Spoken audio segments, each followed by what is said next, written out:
Donnie B, GotDaBeats.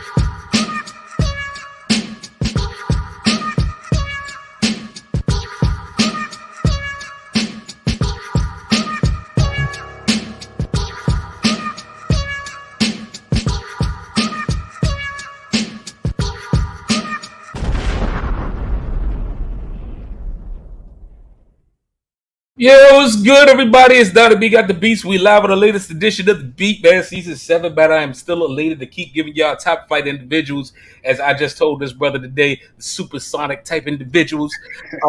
That's what it is. But you know what time it is for those people that constantly view this platform with me. It's time for that glorious intro, y'all. Let's go.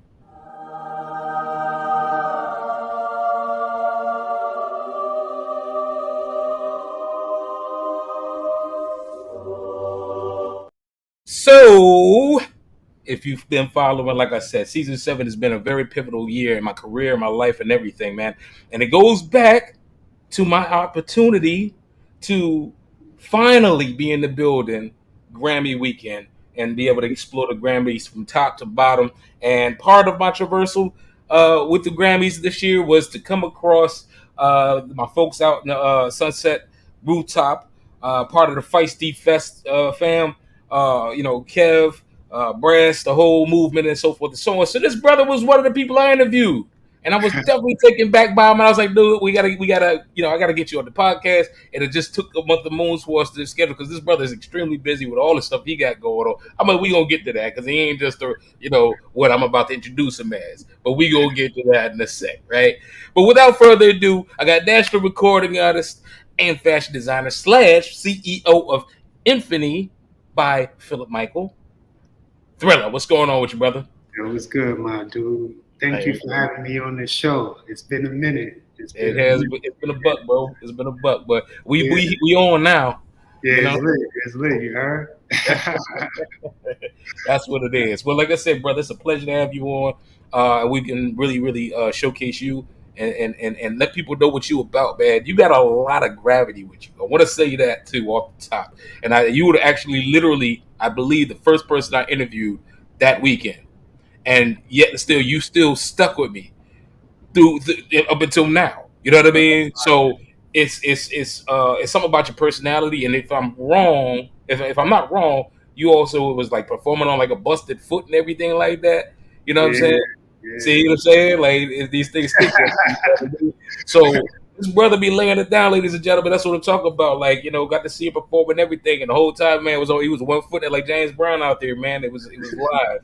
But without further ado, I'm glad to have you on THRILLA. Make sure before we get into this interview, like, follow, subscribe, THRILLA. He's on Insta. His Insta math is at the bottom. THRILLA. DIPTHRILLA. He even had to correct me on it, so we had to make sure it's THRILLA, ladies and gentlemen. THRILLA, tell him why is DIP at the front. Well, dipped in purple is a reference to royalty. You feel me? It's a biblical reference. I always want to remind all of us that we blessed. So that's why you see the boy going out there with the 1 foot. Even though I got both of my feet, but even if I'm in pain, you still going to see me rock it because, I know that we blessed and everything's all right. You feel me? Right. Facts. Hey, this man really on one, man, like I said. So make sure y'all stay tuned, as I always say, with most of my talent, because, some of them are just dope, but this one, you definitely got to get a pen and a piece of paper or a pencil, if you will. If you back in, you done your DeLorean at 88 miles an hour, get your number 2s out. Anyway, THRILLA. First question of the day we want to get to with you. We want to understand. Let everybody know, who is THRILLA? What is THRILLA all about? Like, just get the brand, the person, just whatever you want to share about THRILLA. Well, THRILLA, first and foremost, he's a product of determination. So clearly, your boy don't stop. He gonna keep going. You feel me? But you see, like Thriller is like exciting. You never know what to expect, and it's really because my name is Phil Murphy, and my bros, my DIP bros, because it's a crew of us. It's 12 of us actually. So they called me Thriller. You know, growing up, I've been called different names because of different things, but Thriller just stuck. So it wasn't even like a rap name or music name or entertainment. That was just what people called me in the neighborhood. And so I just went with it, you know. So Thriller is exciting, it's shocking, but you know it's always gonna give you something brand new, you feel me? And it's never gonna give up. So you're always gonna see something consistently all the time, you feel me? I love it. I love it. And those that know I love people that know how to articulate very well. This brother just gave a bunch of verbiage, boy. I'm trying to tell you, this man is educated, ladies and gentlemen. Don't sleep on this bro. I'm trying to tell you, my bro. I'm watching him right now. I'm telling you. Uh, Look, thank you for sharing. For those who don't know, make sure you remember this name. My word, remember this name. Next question. Growing up in, let everybody out here in cyberspace know where you grew up, what it was like for you growing up there, and how did you overcome any hurdles, obstacles to become the success that you are today. Well, first I was born in the Bronx, and then I grew up in Queens. So, you know, South Bronx and all that, but then you know Queens, Left Rack City. So, like you know, Noriega, Drink Champs, Kenny Anderson. You know, we got my boy Hollywood Hino, that's the celebrity trainer right now. So I was around all of that growing up. You feel me? Kenny Smith, Kenny the Jet Smith. So he was part of my development actually growing up because I used to be one of the top basketball players in the country. So I used to train with him and all that. You know, go to North Carolina, play with Michael Jordan court. You know, yeah. So it was lit growing up. I saw a lot of different things, and you know that building. You know, the buildings were just 20 buildings on one block. You feel me? But there was 30,000, 40,000 people on that one block. You know what I'm saying? So it was like I look at it like the movie 300. You know how 300 was like a small, but they was powerful. So that's how I looked at Left Rack City. You know, and that right there, like it showed me that things were possible. You know, because you know we from the hood. You feel me? So it's like we don't got the doctors and lawyers that we look up to. We just got the hood. So I saw people were successful from my hood, and then I kind of followed suit. You feel me? Yeah. Yeah, but you know. No, what? Well, you know, the tough stuff got a little crazy though, because I gotta, because you know, you got the basketball, you got the boxing, the athletics, the rapping, whatever, but then you also got the hood politics. And like growing up, I just always wanted to be like a big dog and always wanted to be the best. You know, no brothers or sisters or nothing, so I had to fend for myself and to be a big dog and not get bullied out here because you know they're gonna take advantage of you. You feel me? So I was always like real tough growing up, and then you know I got kicked out of 7 schools before even going to college. I didn't go to 5th grade, 6th grade, or 8th grade at all because no school in New York would allow me to attend because of my record. But being a top basketball player always got me go, you know, always got me by. You feel me? So I was able to go to college and do all that, and I ended up getting shot with an AK-47. So that's you know the basketball stops. That's why people don't know me from basketball, really. It's because you know that because of that, and that's why why my foot messed up because of the injury from getting shot. You know what I'm saying? Right. Whew, this man got a testimony, ladies and gentlemen. We only eight almost no, we ain't even 14 minutes into this show. Got the 10 minutes all day. You had to bring the Bibles out and everything like that, man. Listen, I gotta say, bro. Like I said, that that's one half of why I was struck by you, bro. Because I remember you talking about just the you was dabbling in this information about your story in the interview, and that's why if you remember, let me correct me if I'm wrong. I was like, bro, I got to have you on a podcast, bro, Oh because no, for sure. you know what I'm saying. Like you was spitting out some stuff. I was like, ooh, like these are period piece type of foundational joints. Like somebody need to do a doc on you or something like that. You know what I mean? Like because for I've had I took a lot of lumps to get to where I'm at too, right?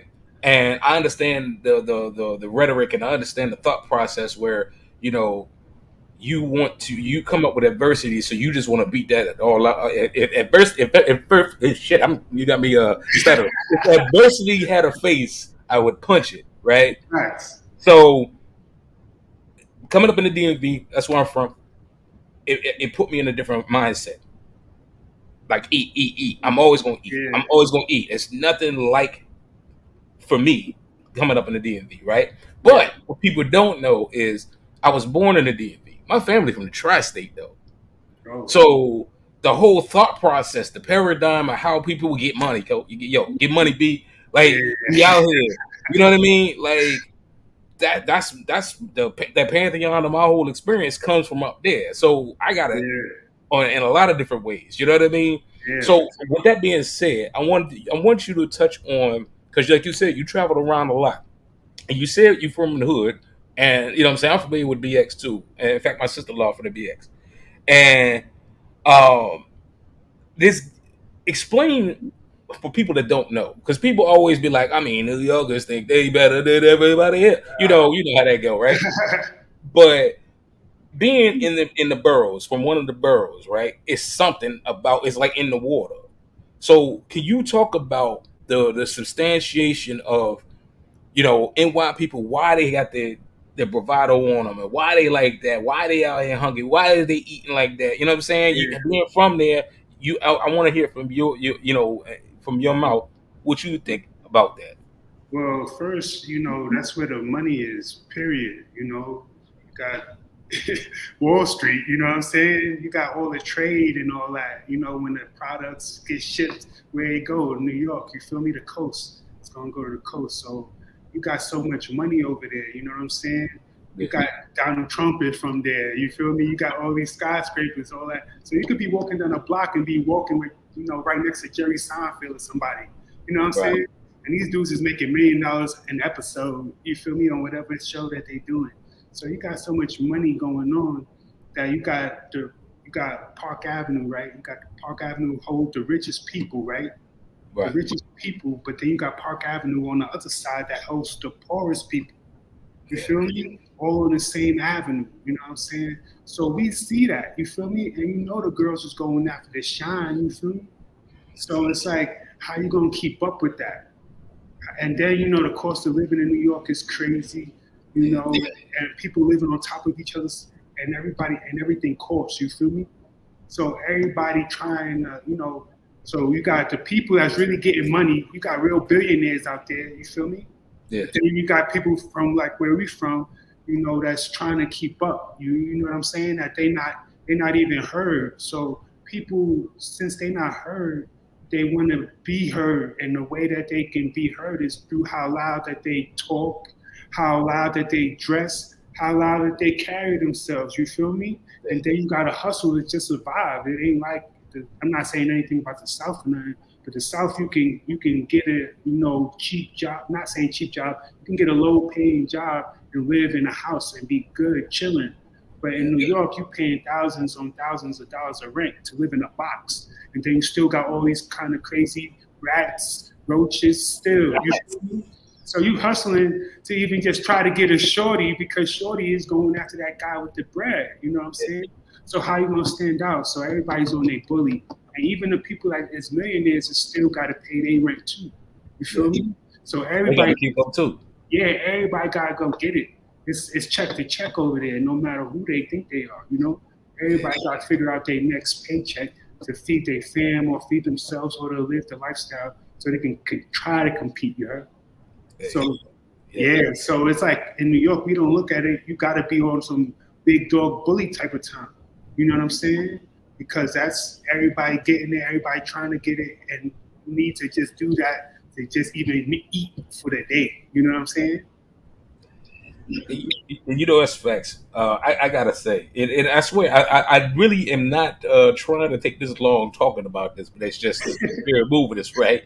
Yeah. And it's crazy because I get you from there, and I sense every bit of New York out of you with that, right? And it's funny because me being an East Coast cat, I go over to the Westies, and cats don't feel me, bro, right? Like they like, yo, Yeah. like, this is boo funny, bro, and it's like. I'm trying to eat. Like, y'all wavy out here, bro. I ain't fucking wavy over there, man. Like, we gotta eat, yo. Like the whole time, like you said, it's keeping up.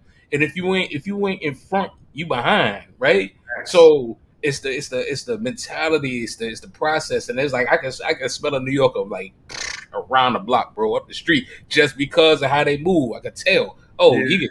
you know what I'm saying? And 9 out of 10, I can tell what borough. I like, you know what I mean? But just be like, it's just okay. It's over there. Like you already know what time it is, right? So, it's crazy, and I thank you for sharing it. We took entirely too long to talk about it, but I think it's a real thing. And as I say, there's only 2 cities in the United States, and no disrespect to any of them, including my home city. But there's Yeah. only 2 cities that's the real life, and the rest of them is just trying to keep up with them. And that's New York and that's LA, and Yeah. that's it. You know what I mean? Atlanta's kind of Atlanta will never be New York, or it'll never be LA. Yeah. Miami is still trying to. They trying to get some skyscrapers and all that so they can look the part, but it's Not the still same. it's still not the same. Yeah, yeah. So enough of that. I definitely taken entirely too much, dug into your time too much with that. But thank you for sharing. I think that's a very pertinent argument. But it also, you could tell it bleeds into the personality that we about to talk about and the music and so forth and so on. Mhm. Transitioning back to you again. Before we do that, make sure you like and subscribe. Follow this brother right here, THRILLA. He's on Insta. Hit him up. Like, subscribe, follow, support, whole nine. All right. Now, but taking all of that to say, because we unpacked a lot, right? Yeah. Getting back to you, I wanted to go back to the beginning, and I want to know, when did you discover your talents for entertainment? Sheesh. Really, I wasn't even trying to do like music or anything like that. I was trying to be more business side. Like record label kind of dude. Because I created academic models and stuff. You feel me? So I created like you know academic stuff for schools to teach the students. You know what I'm saying? Yeah. So I wasn't even trying to do entertainment at all. But then like it was a funny story. Like my ex shorty that I had, we beefing whatever. But a way that I was trying to make up with her, I told her, I was like, yo, I'm gonna write a song for you. You feel me? And I was just joking, kind of, but like I was inspired, so I wrote like a poem one day, and then I just let one of my teachers read it, and they was like, yo, it sounds like that could be a song. And I'm like, oh, word? But I'm like, I was never interested in music, you know what I'm saying? So I'm like I love music, don't get me wrong, like I love music, OD, like don't get that twisted. I love music. But but I knew it was like oversaturated market, you know what I'm saying? So I'm about getting it, you feel me? So I knew like the music, I'm not getting it, I gotta hustle. I want to get it the monies, you feel me? So I'm trying to position myself to get the monies. And then I got somebody that I was training in basketball. He was trying to make the team because I went to Texas Tech. Well, I go to Texas Tech University. Wow. Yes. So I'm in my doctorate right now, actually. But in undergrad, I was training somebody that was trying to make the team. So he was like, he wanted to sing the song, and I tried to double him. I'm like, nah, you can't sing this song because I know it would be R&B. I don't want none of my bros singing no R&B to me, you heard? So, but then like I was trying to get singers and I couldn't find one. And then actually I was like, all right, let me just hear you on there, you feel me? He sung the joint and his joint sounded fire. I wrote a hook, I wrote some more. I was like, oh no, this is fire. And I was like, yo, we gotta do some more of this, you know what I'm saying? Yeah. So then, just from my basketball, of course, basketball players know entertainers and people in the music industry already, you feel me? Just how much clout I had. So, I went to Dallas, one of my bros, he produced he engineered for like Kanye West, people like that. So we just recorded the track and it came out fire. I was like, oh, nah.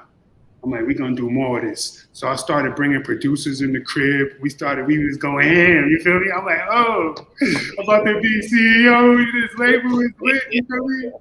So then started throwing concerts and all that, you feel me?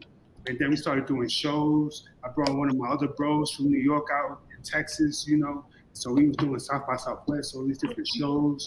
I was with like the dudes from like Brick Squad and all that. We was turning up, you know what I'm saying? I would be the DJ for them because we didn't have no budget. You feel me?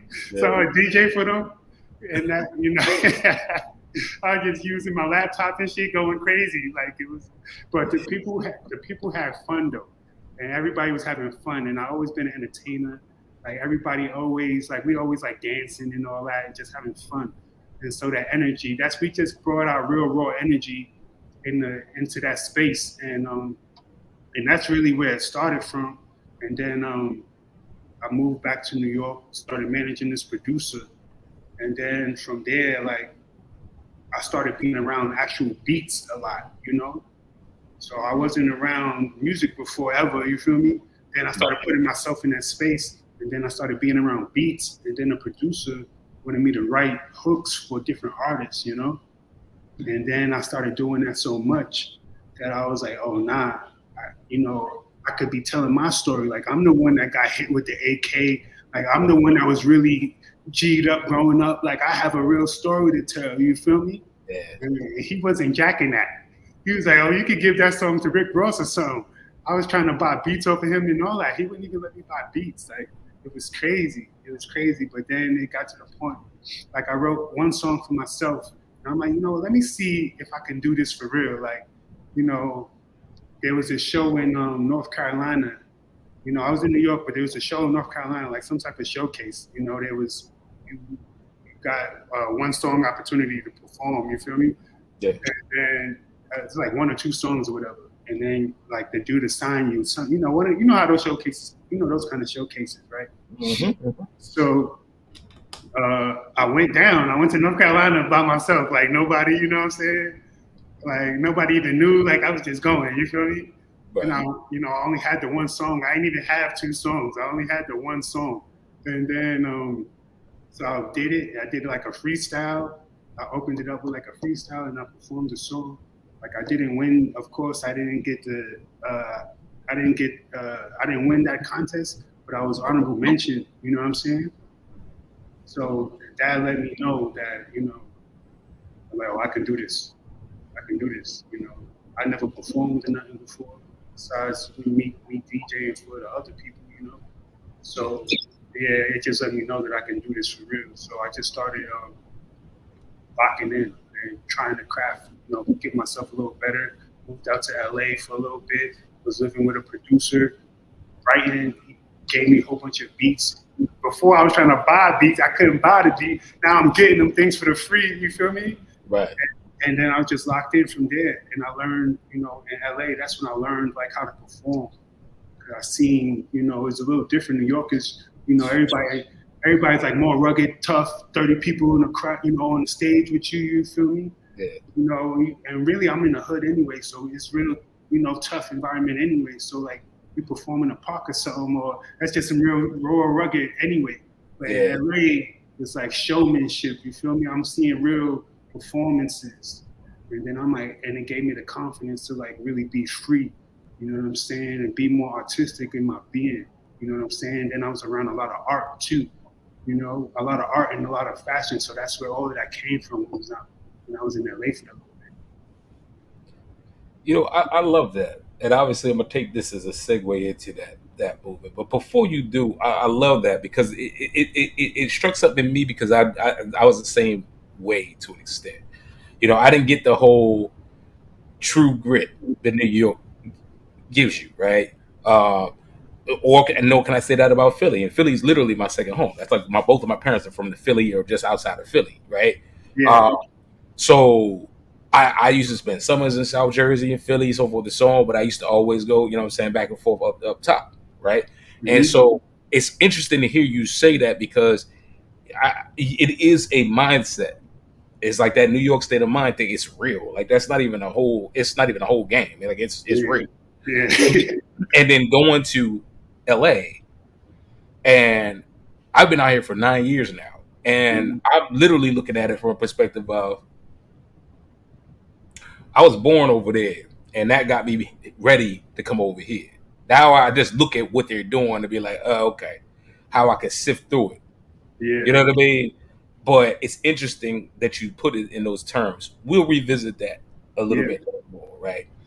But I'm glad that you brought that up. because that's another touch point, and people need to understand that there's a vastness in the landscapes of how people attack music and be uh, because there's industry and there's art, Yeah.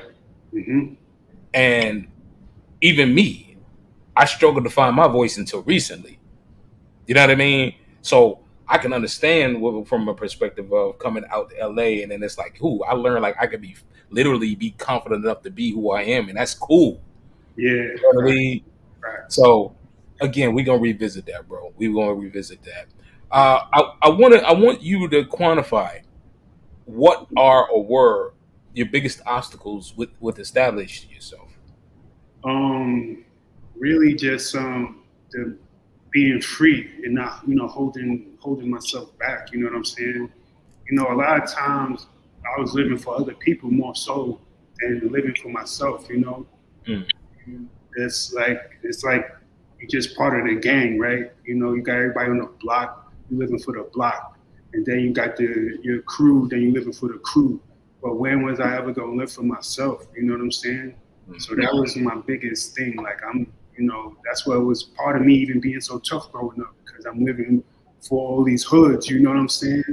Instead of just handling business, because if I'm number one basketball player growing up, like being number one in New York is like you one of the top in the world. Like That's you know me. what I'm saying? And I'm still trying to conform. How am I conforming when I'm the guy? You know what I'm saying? And that was, like I said, that was the biggest obstacle, trying to conform, people please, you heard? Yeah. Acceptance is real, man. And Mm-hmm. and again, I honestly, I don't think I've ever heard. I could be wrong. Maybe one, maybe two other people, but I don't think I've ever heard anybody say acceptance as being something that people that are aspiring need to pay attention to. They never talk about. It's never talked about, but it's a 1,000% on everybody's radar because everybody just wants to be heard. They want to be accepted. You know what I mean? So you might be listening to other people to point you in a direction instead of just going with the navigation, your onboard navigation system. You know what I Facts. mean? So, man, you see, man, pins and pads out, man. Look, we gonna go back. It's the math is at the bottom, man. Reach out to the thriller, man. He already giving nuggets of wisdom, and he ain't even like declaring it. He ain't like y'all need to pay attention to this. He just saying it. It's like la la, you know. This is what I'm talking about. You know what I mean? Appreciate that, man.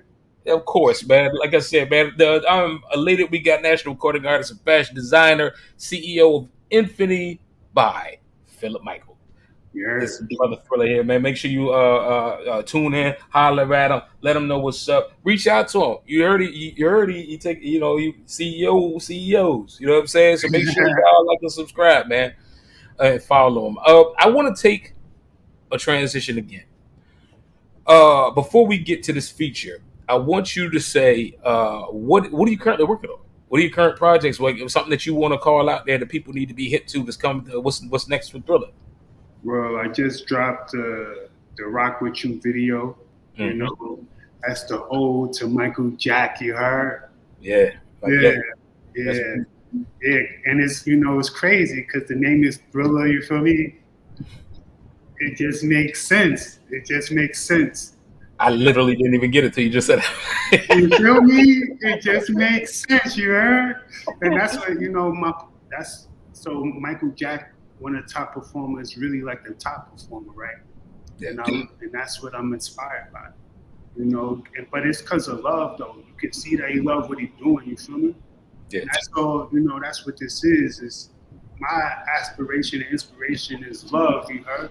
So it's not to be, because you got people in the industry that's there because they trying to chase a bag or chase a check or chase a clout or I'm not doing this for none of that. You heard me earlier say I want the bag. I want that off the rip. You feel me? Yeah. You got to grind for that, and you might not even get that. You know what I'm saying? I'm not banking on music giving me no money, even though I know I can go get it. I know music can do it for me, but at the same time, I'm not banking on it. I do this. I'm paying to do music, right? If I'm going to the studio and doing all of that, you feel me? Yeah. If I'm getting the clothes and all that to make sure I look good on the show, I'm investing. So it's costing me bread. I'm not making the bread. Yeah, I might Right. get booked for shows or whatever, but it's not substantial to where you don't see me on the tube all the time right now. You feel me? I'm still Right. grinding it up, you know. So it's aspiration is love. The project that just came out with the Rock with You, but it's like I said, it's consistent. I got web series called Thriller My Revelation, so it's like watching me on my journey. You feel me? So Nice. it's a first person point of view. So it's like literally looking through my eyes. Like you see me in it, but not really. You see me more of what I'm looking at. So my network, people that I'm dealing with, you know what I'm saying? But then it's also satire, so not all of it is even real. Some of it is, some of it is like skits and stuff too. So you get to meet some of my personality and my network to see that it's for real, like and show people how you how to really get it. You know what I'm saying? So Yeah. you see in real time grind, but entertained wise, not just like a vlog. It's like a show and you're gonna feel it. You feel it when you watch it. Ladies and gentlemen, look, before we get to this, I gotta go. That's dope as hell, first of all. To be able to see all of that, to do all of that, but to do one thing well, that is a lifelong journey. And most people don't understand that that is a lifelong journey.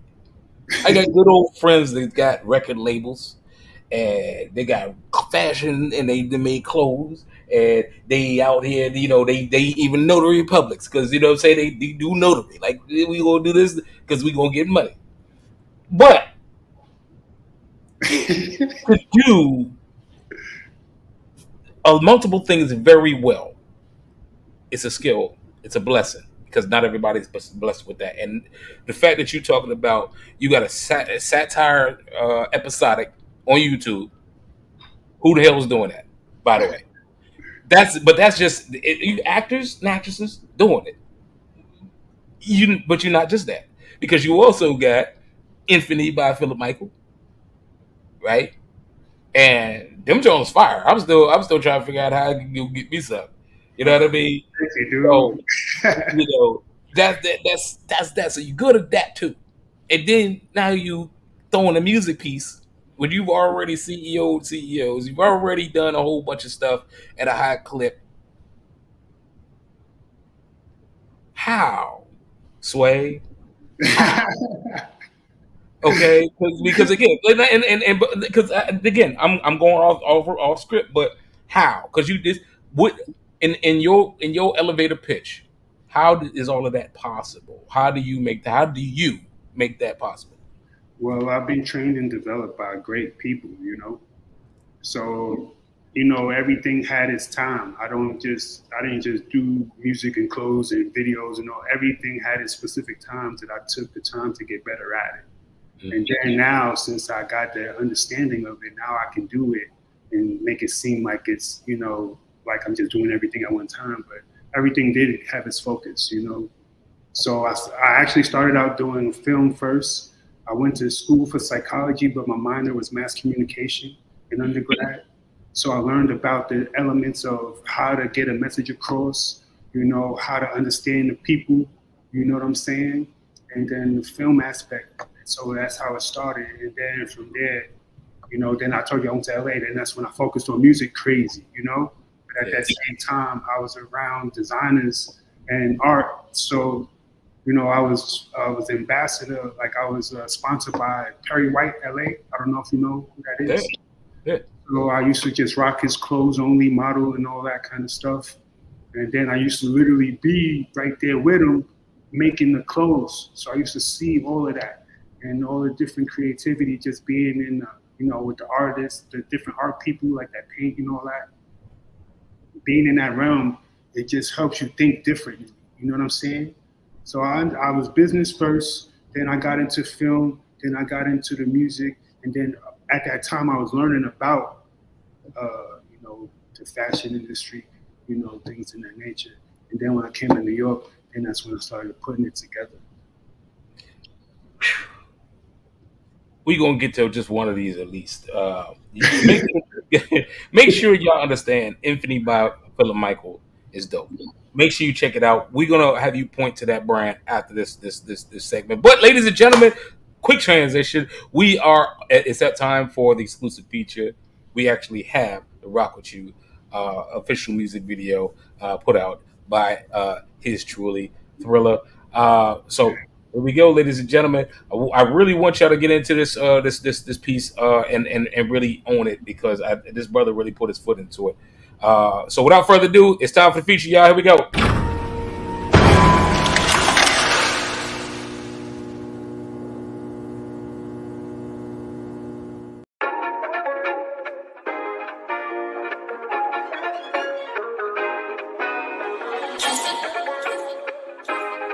Oh wow.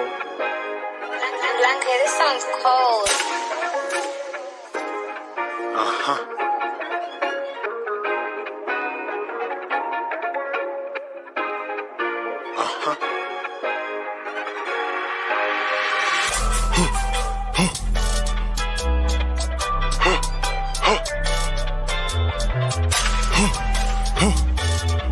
It's THRILLA. She went for what she wanted today. All this food on her plate. Said that this was her fate. So I'm on her body, you know my body. This is the life that she dreaming. I give you the life that you never thinking of leaving. I knew from the beginning that something was missing. That's why I'm spinning. Everything different, girl.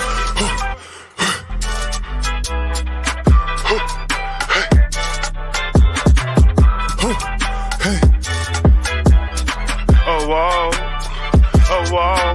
Ignoring they closing, cause they boring. You girl, I'm more in forums, just walking torn. Exploring, surprising, find you out all them. Now we on them, BP rocket ship approaching, Cause I'm reloaded, ain't nothing new under the sun. Definitely on a custom level of sambas that cost me several hundred. Oh whoa, oh whoa, decorated down to the line, interior finer. Oh whoa. Oh, wow. She went for what she wanted today. All this food on her plate. Said that this was her fate. So I'm all in her body, you know my body. I give you the life that you dreaming. I give you the life that you never thinking of leaving. I knew from the beginning that something was missing. That's why I'm spinning. Everything different, girl. Hey.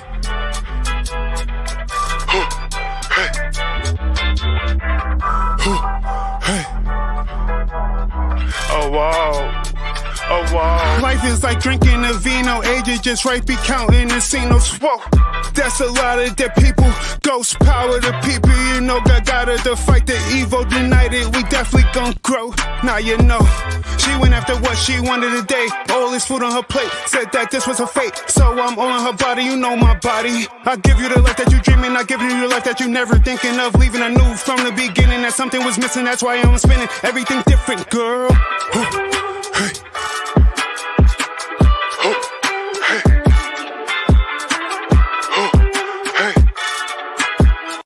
Oh wow. Oh wow. Hey.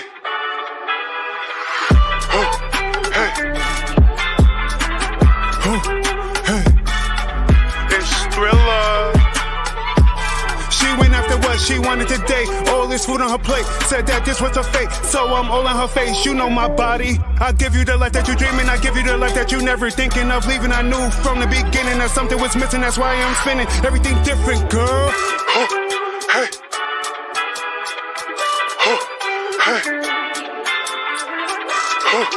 Hey. It's THRILLA.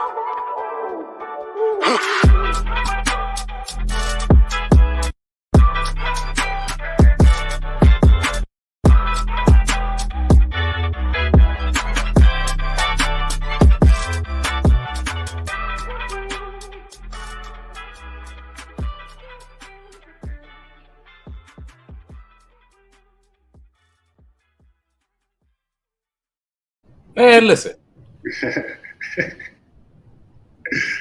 You know, when you got people with like a bald man scratching his head, he ain't got no hair to scratch. Listen, that joke crazy though. You like that? It's got like great summertime feel, but it's got great overall appeal.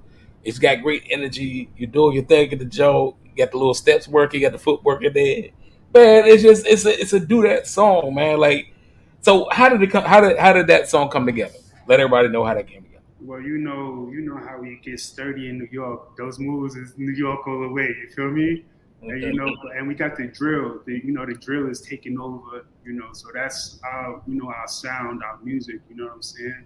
Yeah. But I'm not in promoting like violence and nothing like that. It's more like you said, like we can get together. It's cool stuff. You feel me?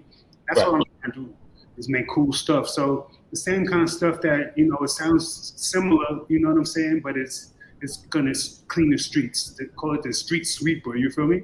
Yeah.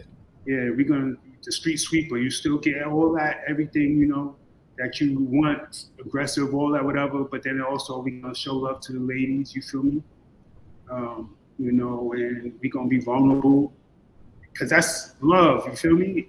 It's always gonna go back to love. I don't do this to, like I say, try to catch a bag or whatever. I'm doing this because it's clear it's me. You feel me? And Yeah. I made that video, me chopping up and editing that video myself. You feel me? Yeah. Yeah. Like it's not. I'm trying to, because it's not perfect. It's not here to be perfect. It's here to express. And I know people will get that from me. Whatever I do, you're gonna see just me trying to express myself. And as we keep growing, it's gonna get better and better. You feel me? Well, that joint smoking, bro. You can see the steam coming off it from the East River, bro. Like, you know what I'm saying? Like, that's what it is, though. But yeah, no doubt, definitely want to get back to understand that. And yeah, like that is a true statement, man. Because you know what I'm saying? Like, I ain't even trying to hold you. Since I've been in LA, I've been disconnected from New York, but I know what, like, the Ice Spices and everybody that's coming up out of the up top.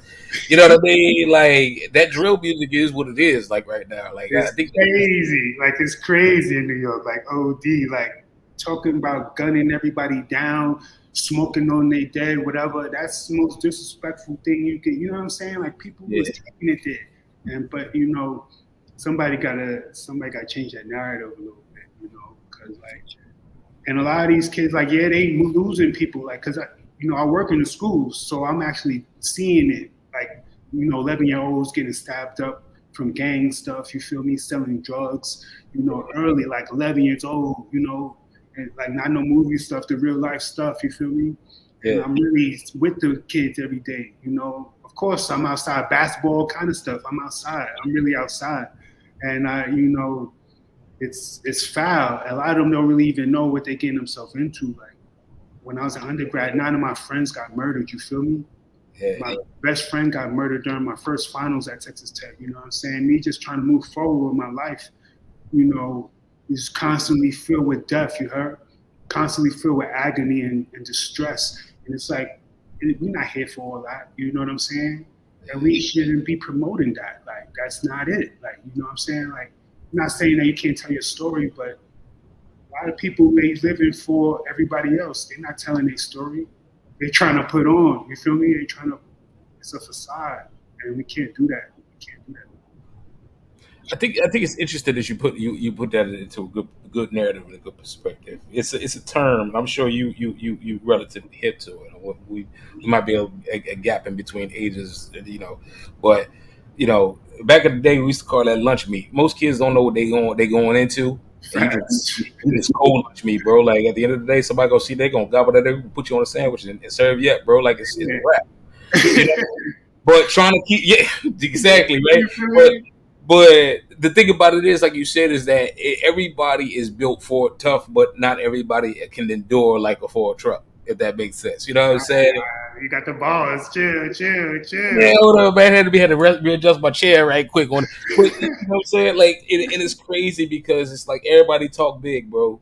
Everybody talk big. And my thing is, I've grown to not have a fear of no man. Like, you know what I'm saying? Rats, especially from New York or Philly, bro, like, that's a whole different kind of fear. But people, I don't fear, because at the end of the day, it's like you breathe air just like me, bro. Like, at the end, and we can come to a conclusion. But if I sense in you that you ain't the type to come to the conclusion with, 9 times out of 10, you ain't on my radar anyway. We got to distance ourselves anyway. But that's how my mind works, stepping out and getting out the car. Yeah. You know what I mean? But these young folk, and I got little kids. As a matter of fact, last time I was in DC a couple weeks back, man, both of my daughters lost a friend. And you know what I'm saying? And like the last day or two I was in DC, ready to fly back to LA. then now getting the, you know what I'm saying, like it's on the news, like they losing it in the house. Oh, the love, and he was just he, you know what I'm saying, he didn't even deserve it, and it's just like, yeah, because you know what I'm saying, like the BB, like it's just like, look, I gotta explain it to him, like this is how it works, like you know what I mean. That's why you gotta be on swivels. That's why you gotta, you know what I'm saying, like you can't be lunch meat out here, bro, because people will gobble you up. Yeah, eat you up. It's water, especially the people that's not even really G'd up. That's you the target. Like, so if you're not really on timing, and then the people that's really not G'd up, you're on their timing because you're the easy target. They don't gotta worry about no retaliation and nothing like that. You know what I'm saying? So that's why it's always gonna be like innocent victims, stuff like that, because they're the easier target. Nobody want to really go head to head with no G. And G's, real G's, is not even trying to go head to head anyway. Nah, we're gonna get it over with quick. Yeah. So it's like it's and it's a cycle, bro. We're not learning, and so we just trying to do something different. You heard? Saying because I'm the one that got shot with the chopper. You feel me? They not living my kind of life. I got kicked out of 7 schools. I'm the one the parents said don't be with him growing up. You know what I'm saying? So, damn, that's a great perspective to put it on, bro. Yeah, I was Fadoli growing up. If parents not liking me, how you ain't got no love and support for nobody, you heard? Only thing people want to love you is because I can put the ball on the floor looking good, dunk on somebody, shoot some threes, you feel me? But they didn't really love me because when I got hit, it wasn't the same difference, you feel me? Right. It wasn't, I had to find myself again. And that's what this is for, like this music. All of this stuff is me telling my story, but from all mediums, you feel me? But you can't, people look different at me when I first started doing the music. They was like, oh, what are you doing? Like, who do you think you are? Like, you know what I'm saying? But it's like, nah, my nigga, I'm telling my story. Like, because I got the books and all that too. So I got books. I'm going to tell my story this way for the people that want to read, that's not into the music, but the people that need the music to actually subliminally learn, you feel me? And then the clothes to express my being, because it's still a story in my clothing. That's why it's named the way that it is, you feel me? It's not, everything is a story to be told. Like, it's not no play. Everything is for meaning, real meaning. You know what I'm saying? Not to catch a bag. It's for me to tell that story, but I know you got to be ill telling that story. That aura got to be on in Disney World. People got to love it. So I know I got to come at people for real. I got to do stuff fire for people to actually hear what's going on. I can't be no bum walking through the street, even though you should love thy brother regardless, right? Yeah. You should be able to listen to whoever you heard, because everybody got something important to tell you. Like, I learned how to ride a bike. Like, my uncle was trying to teach me how to ride a bike, right? Yeah. Couldn't get me to ride the bike. I was falling off. He getting tight. Right? And then a homeless dude down the block told me how to ride the bike like a day later. Right? Everybody got something to tell you and teach you. You feel me? Like, we born in this world not knowing a thing. So everybody is the teacher. You know what I'm saying? Man, it's so. I relate, and I'm gonna tell you, I'm gonna keep it a buck, and I'm gonna say this on my platform, bro. I wasn't even from hood, like real life. I was straight suburb nigga. Like, at the end of the day, you know what I mean. I just hung out with the hood niggas. I got my whole understanding of how things move was watching them, the OGs. You know what I'm saying?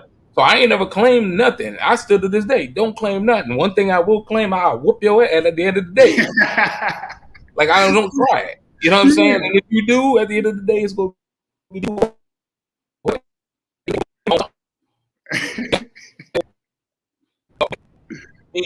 like you said, it's crazy because, like you said, with the influence of, like you said, had the uncle that tried to teach you, took the time, energy, and that's uncle. Yeah, that's big and not even landing with you. But then you, like you said, it's the homeless dude around the block, and what people don't understand is coming up around the homeless folk. Bro, I got so many man. It was 3 homeless folk that I do that, and it was like, we stay away from them, and it was like, actually, it was all right. You know what I mean? Now, in my older years, I'm looking at it from more of a safety perspective thing. You know, like for my daughters.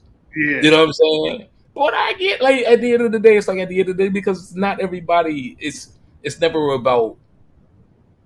It's all about lenses and perspectives, and what you think about that homeless person or anybody in life. Just like looking at you, it ain't gonna go how you think it's gonna go, bro. Yeah. You know what I mean? And I'd never look past the person in their eye, bro. If I look at you dead in your eye and I can tell you ain't nobody there, then there's something wrong with that person. Seriously, I'm gonna leave you that and stand it because right now that ain't connected.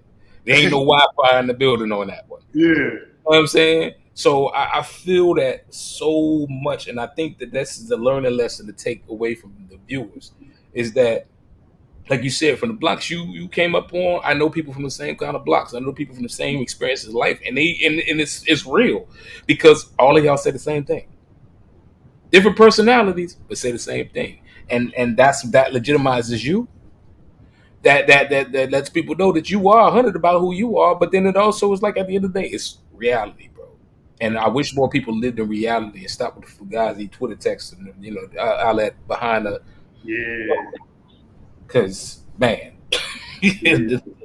you know, You live whatever. in La La Land, you know what I'm saying? And I saw it. Like, La La Land is not for your boy, you know what I'm saying?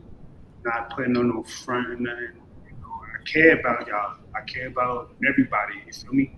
That's why I was people pleasing so much growing up, because I love everybody, you know what I'm saying? But I know I have to do it different now, you know what I mean? Yeah. So I have to build myself up to where I can emulate that love through my works, and then that's how I can do it. You feel me? And I love that. I love that. And like I said, with songs like what you just put out, that's a great fucking start, bro. It's just a great start. Like at the end of the day, there's many people that have shot at higher targets and missed considerably. And you just did that, Joe. You was tiptoeing like exactly. You was feeding them, bro. You was feeding it. So like kudos, man. Kudos. That's all I got to say about it, man. At this point, I think we 51 minutes in, about to be 52 minutes in. We're gonna go a little bit over. You good with that? Just a couple more minutes over now.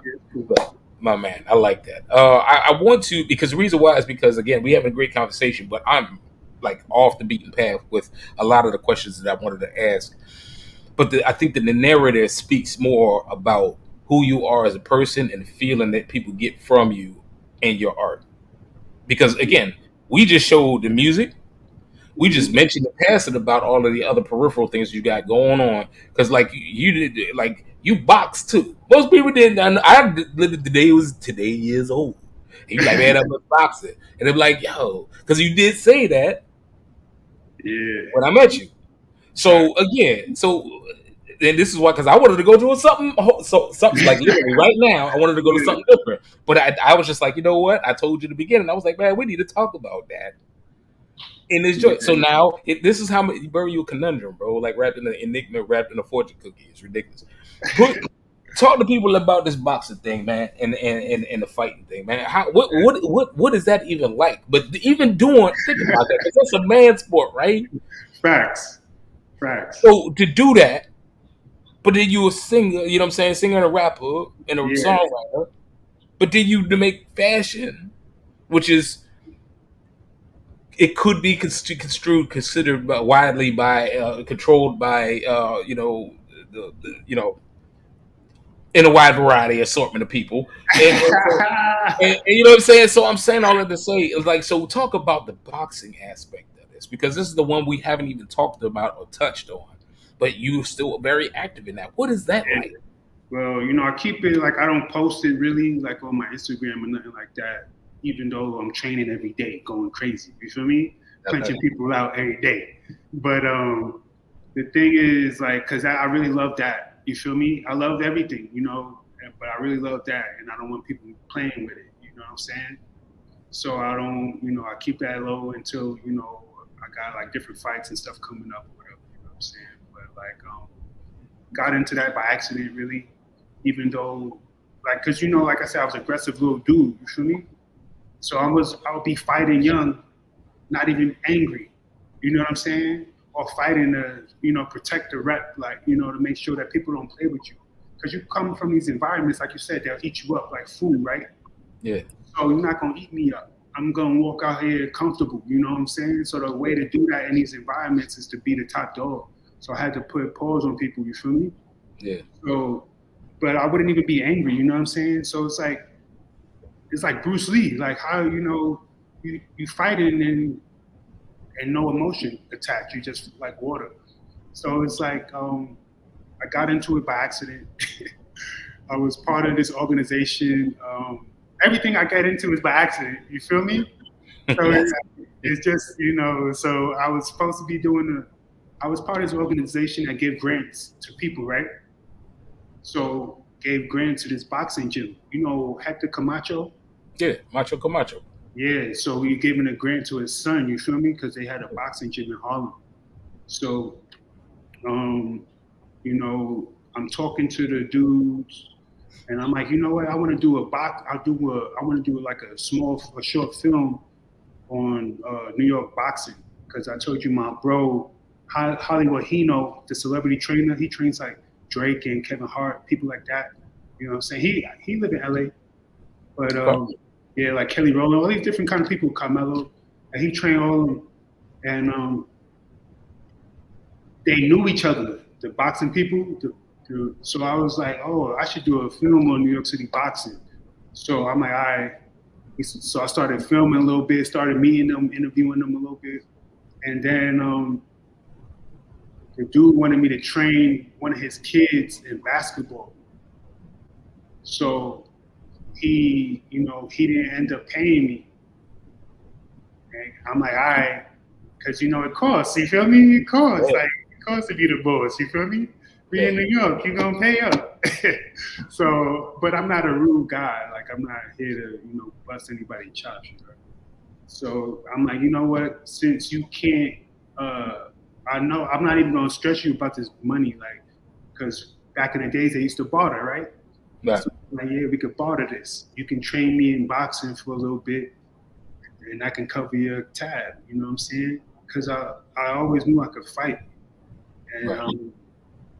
But I just never took it. Well, first playing basketball, you ain't trying to get punched in your face and all that. Of course. I'm not trying to get punched in my face willingly. You know what I'm saying?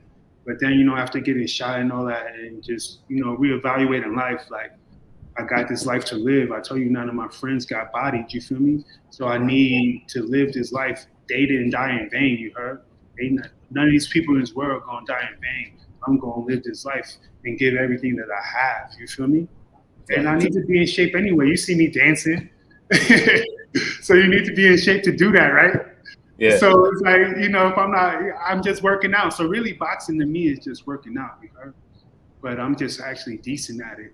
Where now we fighting, and so that's it turned, like I said, by accident, but I always knew it was inside. And then that same uncle that was trying to teach me how to ride the bike, he was on the USA boxing team anyway growing up.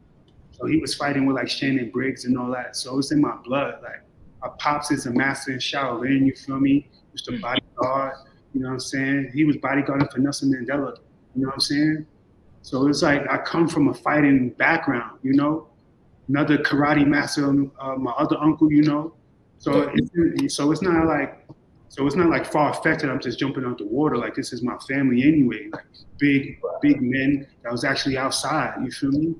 And really winning, So I'm just taking it on. Like, I'm like the runt of the family, like, because they was big dudes, you know what I'm saying? So I'm like but I'm in shape like this because of boxing. So, like, my weight and all that.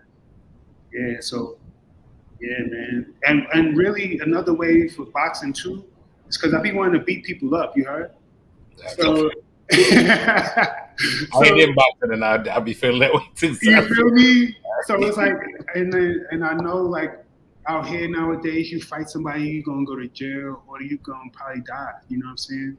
It's not, yeah. So it's like my way of being the man that I say that I am and showing that I'm a man. Like, everybody want to front and be, I'm this and that. All right, get inside this ring and be this and that. You feel me? But, yeah, but you see, most people, they probably punch like a girl or whatever. You feel me? Yeah, they don't know how to fight. So it's just my way of being the man that I say that I am. Like, and so, with the singing or whatever, I can do all of that. You feel me? I can do all that. I can make the clothes and all that. Ain't nothing flagrant about me over here. Like, I'm just a man, but I'm being the man that I can be, like the best that I can be.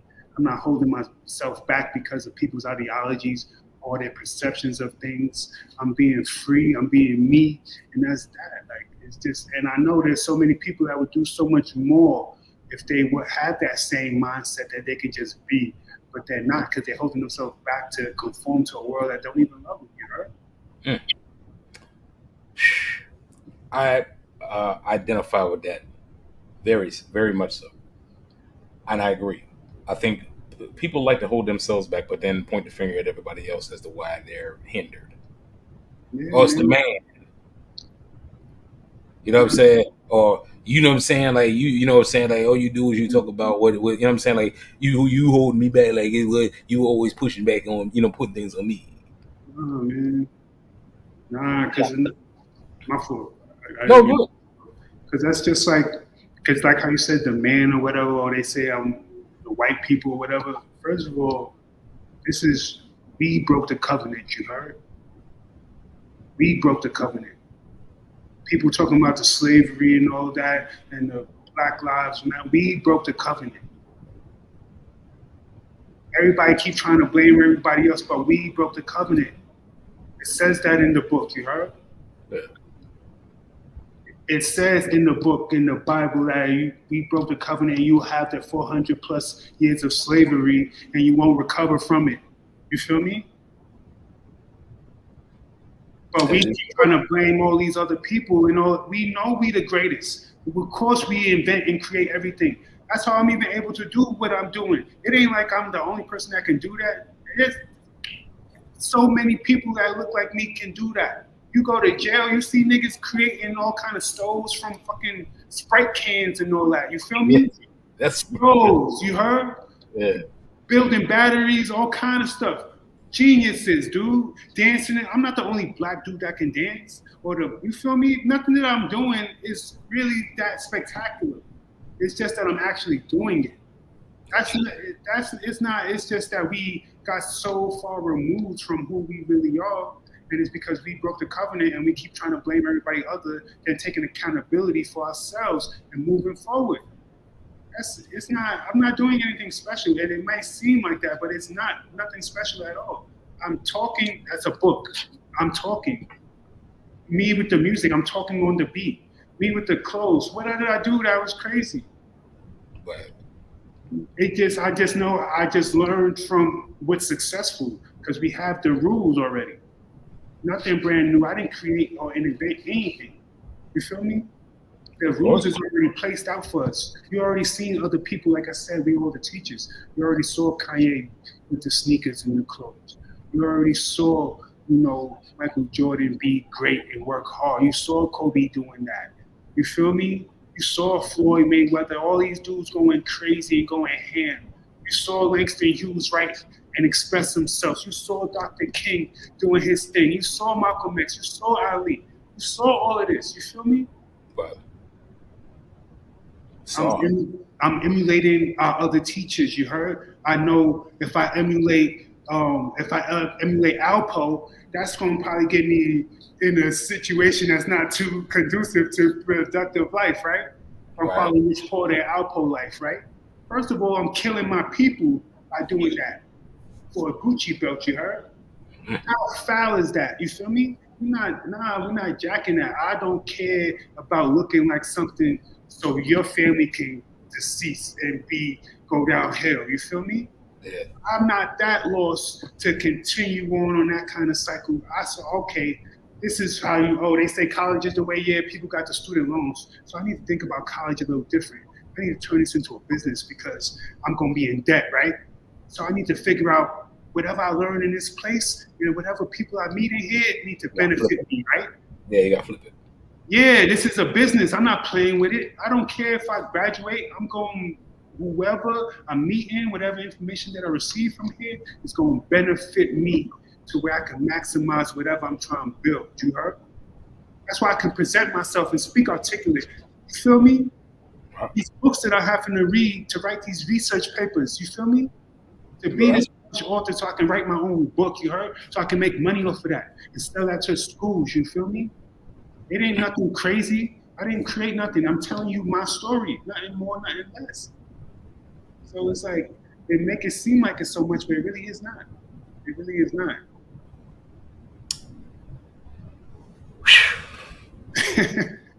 I told y'all to get y'all pens and y'all pads out. Y'all didn't listen. Maybe now y'all got to watch the whole thing over again. Like I said, look, it's just been a pleasure, man. We are over time, but I got let's see, 3 more questions to ask you, maybe 3.5. All right, I got you, my dude. And I want you to be genuine with this. Obviously, we don't want no gross me over talking you and then taking this whole other hour. But I want to get your true answers on these last 3.5 questions. Yes. Okay. First one. I want, with everything that you have done and all of this stuff, because you mentioned about it, you didn't say it, but it to me, I took it as you were explaining how for people to understand how to put rubber to road or foot to pavement, right? To figure out, just get after it, everything you did, Fugazi, everything you learn, unlearn it, just do, right? With all of the stuff that you've done and all the stuff you've amassed and all of the people that you touched, because you've been in a position of leadership and so forth and so on, you lead by action, by principle, that's obvious. How would you say you feel that you've paved the way for young talent?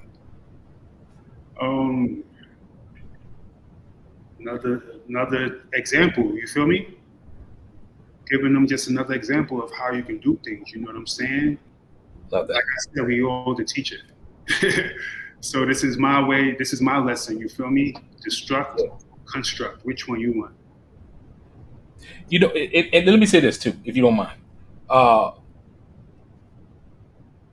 In a way, I'm not making an example of you, but you are providing an example for that question, because the question is kind of like a double-edged sword. People can take it, depending on how a person answers, how it can go left or right, good or bad, great or evil, so forth and so on. And I think that was a very, very good answer to the question, right? Because again, to talk about things in the perspective in which you talked about, people can put out words.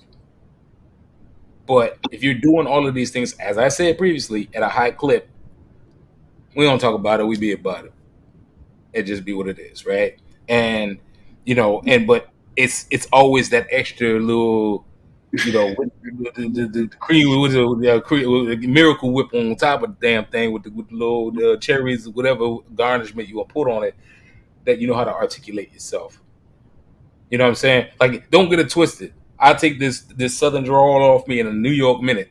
Okay? Yeah. See what I did there with the New York minute. I'll take it off of the New York minute when I'm around people of stature and in business applications. I will absolutely speak with a great authenticity and great articulation. And you are a champion of that. So with that being said, everything that you said, I 1,000% agree. You are a shining example of how to answer that question. Because with this question, there truly is no right or wrong answer. It's just manner maketh man, as per Kingsman. And the way you presented yourself showed exactly who you are. And I got to say, I love it. I love it, man. I really do. Truly. From one black brother to another.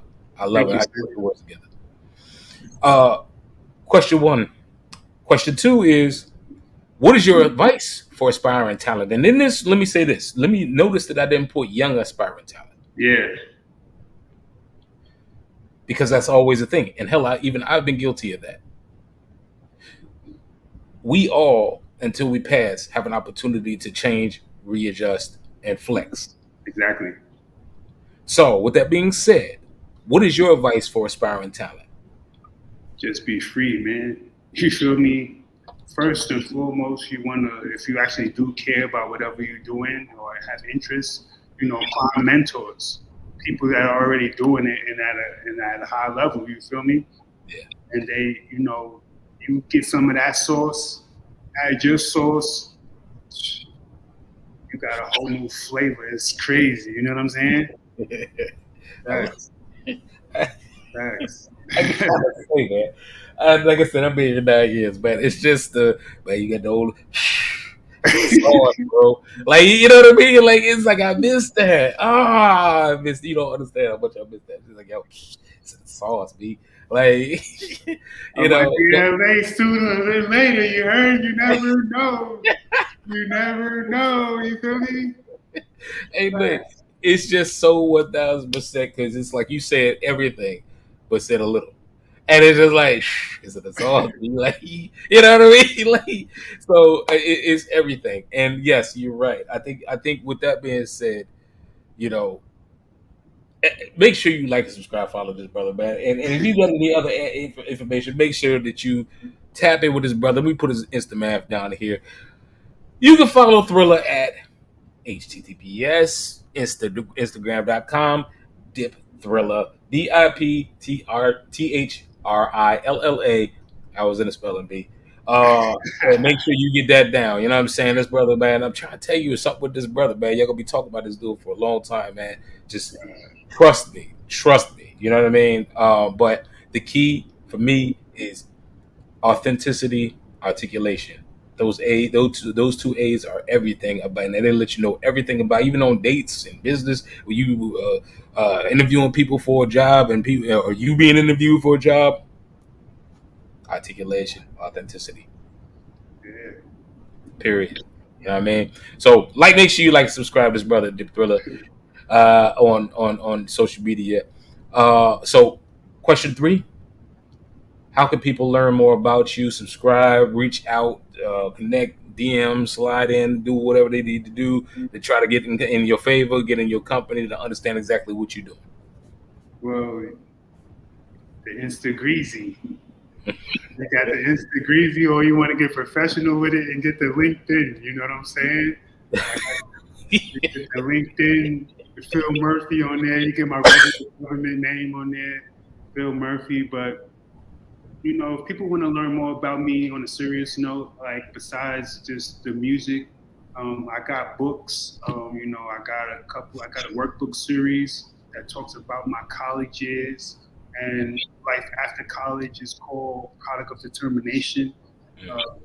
And at the end of the books is a self-reflection. So it's questions at the end of the book that help you get into the author's perspective. So you get into you get into figure out how to problem solve, so you can enhance your critical thinking and analytical reasoning. That's by being a part of somebody else's story, so you can self-reflect. So because, you know, especially for younger people, if they can do that early on, they can make better decisions as they get older. You know what I'm saying? But even for us mature folk, sometimes you might need to see something laid out a little different, or see how somebody went through something. And then you can look at yourself and how you would handle things, but it's just helping you think of outside the box. You know what I'm saying? So I just want people to think a little bit more than what's, you know, right in front of them. This man writes books too, ladies and gentlemen. I didn't even get there. You know what I'm saying? Like, this man's an enigma wrapped in a fortune cookie wrapped in a conundrum, bro. Like, I'm trying to tell you, this man got so many damn But things. I'm not exclusive, dude, because if you can write the music, right? You tell me you can't write a book? Oh, no. It's still writing. It's the same difference. It's just understanding how to horizontal integration. You feel me? And I'm gonna tell you, this time I'm gonna flip it on you again. Like, yeah, you 1,000% correct. Not even even grossly wrong. Nowhere, not even a parsec of being wrong. I'm gonna flip it on this ear though. They got audiobooks now too. Facts. So that's even easier. You can't tell me you can't talk about what's going on in your head. Man, listen. This is what I'm talking. Man, I told y'all to get your pens and your pads out, y'all. I ain't listening, but that's what I'm saying. Now you gotta go listen back to it again to get caught up. Please do. Jump in your DeLoreans, go back to 88 miles an hour, and then take you back to 1955. So you can catch up with where we at with it. Listen, It has been 1000% real. Look, as I tell everybody else, you are now a part of the Beat Club, bro. Anytime you want to come back on, it's something you want to talk about, especially talk to you a hooster too, bro. And man, with all of the shenanigans going on, the former number one, number two picks in the NBA, bro, all this it's a conundrum, bro. I don't understand about life, but I would love your input on some stuff later on down the line. So, but with that being said, you always welcome as far as I'm concerned. But if you have anything else that you want to debut, anything else you want to talk about, you want to come back on, man, look, it is what it is. You know what I'm saying? Like, you always welcome back on, and we get you scheduled in, and then we get you talking. You know what I mean? I'm a big fan of Thriller and the Thriller movement and the Infinity by Philip Michael, the old, like everything that you're doing, bro. You are Basquiatish and your approach to how you know what I'm saying? Like, you just leave things to the universe. Yo, it was crazy. So, all right, that's what changed my life. When I got introduced to Basquiat, the Radiant Child documentary, you heard? Yeah. Seeing that, because, you know, I'm in Texas alone, and I saw that documentary. I don't even know how I saw it. I saw that, the Langston Hughes poem in the beginning, and the rest of the documentary changed my life and my perspective, my whole outlook on things, and that's when I started writing for the first time ever in my life. It was after that. Universe. Crazy that you said that, dude. The universe. When the universe speaking, boy, I learned to listen, boy. Like I said, I ain't gonna speak my government age out here, but you know what I'm saying? I'm old enough to understand how this shit work, man. And like I said, I'm tuned in. And more people should tune into what this brother got going on. You know what I'm saying? Because it's all live and it's all authentic and it's real. You know what I mean? And if you haven't already, I'm sure you probably had or even hinted about it. Have you seen the Dear Mama documentaries? Not yet. I've Bro. been watching the Vlad TV interview with the guy, Alan Hughes. Bro, watch that.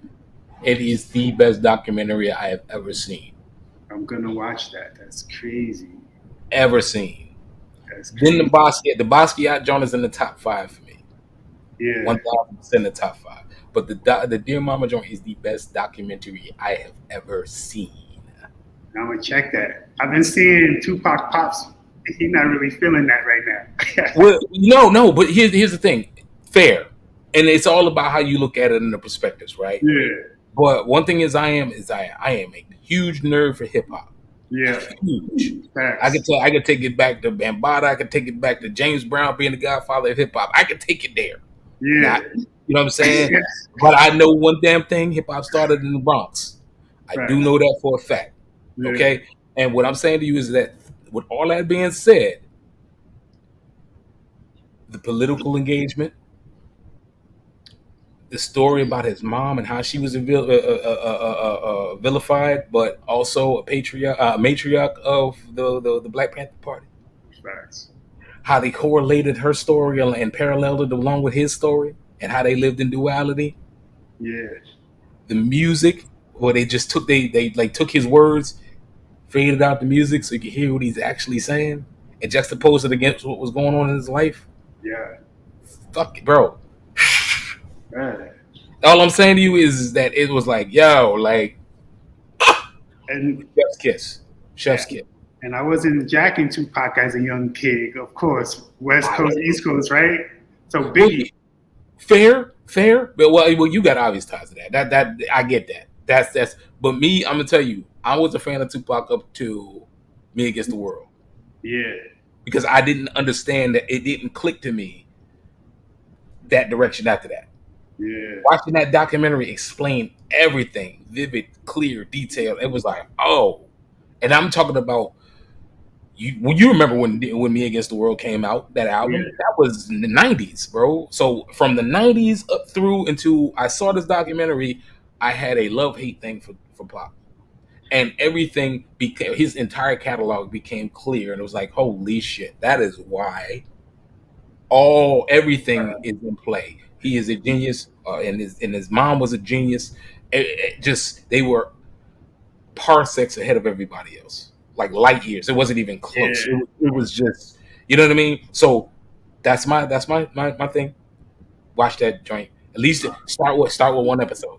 No, I'm definitely gonna watch that because I understand Tupac more now too. Like his story, is it's a lot of similarity, right? Okay. Like him dying is like the same reason I got shot. Like, putting himself in something that he ain't got nothing to do with, but you just holding him down for your squad. You feel me? Yeah. Yeah, he had nothing to do with that chain being snatched. It had nothing to do with him, but he went to hold it down for the squad. You feel me? That's the same thing for me. I feel like if Tupac would have survived, he would have been like. I feel like I'm what Tupac was gonna be. Very. I feel like I'm putting on the same difference from him. He just started music, younger because I was a hooper. He wasn't doing that at a young age. But I got into the music later. You know what I'm saying? But like, I feel like I'm putting on for him really. And at my last art show, I had the big ass Tupac piece in there. Carl Kanan. It's Carl Kanan's art piece actually. And this lady that I worked with in LA called Karen Bosted, she got something called the Lost Warhols. So that's she did pictures of Andy Warhol when she was an undergrad. So Andy Warhol Basquiat connection, right? Of course. Yeah. So and I did shows with Al Diaz too. So Basquiat's running me. So like it was all these connections you heard. So it got me crazy. But the Tupac piece is big as shit, bro. Big as shit. And that's how we started the art exhibition. Was with that big ass Tupac piece. And they had the actual, not the actual chain, but they had a chain to represent the chain that he had. But seeing that, it just helps me remember, like, yeah, we gotta put on, you heard? He didn't die, you heard? No, and you're right. He didn't. And I love the energy and everything because it's more about what it stood for. It's about keeping the movement going, an ideology. Yeah, facts. And that's not designed to cheapen the person. It's like Kobe. It doesn't cheapen the person, but that Mamba mentality, that fucking thing is crazy. You know what I mean? Yeah. So I think that is golden, and I'm glad that you brought that up. And like I said, without further ado, ladies and gentlemen, make sure that you like, follow, subscribe, dear mama. But right now, we're talking about THRILLA here. Make sure you like, subscribe, follow THRILLA on all social media. Make sure you follow Infinity by Philip Michael. Make sure you like and subscribe, follow everything that this brother got going on. You see, connected to the universe, man. And when the universe is talking, I guarantee when you get old enough to listen, your whole paradigm shifts. You know what I mean? So make sure that you pay attention to what this brother is doing because you might not get it until 10 years from now. Be like, holy shit, he was on one. They did the same thing to Basquiat. Let me know if I'm wrong. You know what I mean? But without further ado, we are at time. Hey, listen, THRILLA, like I said, you always welcome back, bro. And we're going to have this conversation or another conversation just like it and soon. You know what I'm saying? But without further ado, we are at time. Hang on for another minute or two afterwards so we can decompress and we can talk about what's next and so forth and so on. You got any shout-outs that you want to throw out there to the universe and let everybody know that you appreciate them and so forth and so on? Well, Father, you feel me? My mama, you heard? Mama, do I love you, you heard? But PIP bros, everybody that's just out here just trying to do their thing and find themselves in this world. I know it's tricky out here, but don't let nobody trick you out your spot, you feel me? Yeah. Straight like that. My man. Without further ado, like I said, ladies and gentlemen, we are at time. Like I said, follow with the instant math at the bottom. Here we go. Follow THRILLA at Instagram.com. Forward or backslash thereof, depending on how you look at it. Dip THRILLA. And he is on social media, man. He's got a lot of things going on, so make sure you like and subscribe, follow, man. This brother is doing his thing. I love the conversation. And like I said, bro, we just got to connect. There might be some other things that we're going to branch off from this that I need to bring your voice back because, again, I love the way you put your words together. I really do. Thank you. And so there's nothing kooky or crazy about your perspectives. Your perspectives are absolutely sound. Just build on it. And I wish you well. And if there's anything I can do to help, I 1000% will help. Thank you so much. Thank you so much. No problem. Like I said, hang tight for a second or two after we go dark. But without further ado, ladies and gentlemen, we are at time. I'm Donnie B. Got the Beats. We live with the latest edition of the Beat Season 7, man. Episode 14, 15. I don't know. We close to going into Season 8. And this is the COVID pivot, as I say, that keeps pivoting. And I'm just thankful because we're not guaranteed tomorrow. Lest we forget, this is Season 7 going into Season 8. I shouldn't be doing this. I couldn't be doing this. But here I am. I'm here in LA where people said I shouldn't be doing this and I will never be there. And I'm here in LA, Season 7, going to Season 8, proving everybody wrong with the dopest talent that's out there in the scene, man. I'm humbled, I'm honored, and I'm thankful for all of for everything that I'm doing and everything that my guests are doing as well in the universe, man. Let's just get out there, man. We only got one life, and we don't know what the next one is. So let's give everything we got to this one, and then we'll figure it out the next life. Amen. Let the church say. Let the church say. They're gonna put it around in the bucket. You know what I'm saying? Like, subscribe to the Beat, the THE Beat BEAT TV LA on all social media. Every social media you can find, we are there. I guarantee it. And with that being said, this Thursday we got Darian coming on, or Darian, sorry, with two eyes. And it's gonna be fire, ladies and gentlemen. So stay tuned for that. We also got some other people coming up in the next couple of weeks, man. I booked through what is this, June? I booked through August, September right now with talent, but they the dopest, and I guarantee you they're the dopest because they're just like you. That's what makes them dope. Amen. Without further ado, I'm Donnie B. Got the leap. Shit, I had to fuck my own name up. I'm Donnie B. Got the Beats. We live on the beat, ladies and gentlemen. We out. Peace. Donnie B got the beats.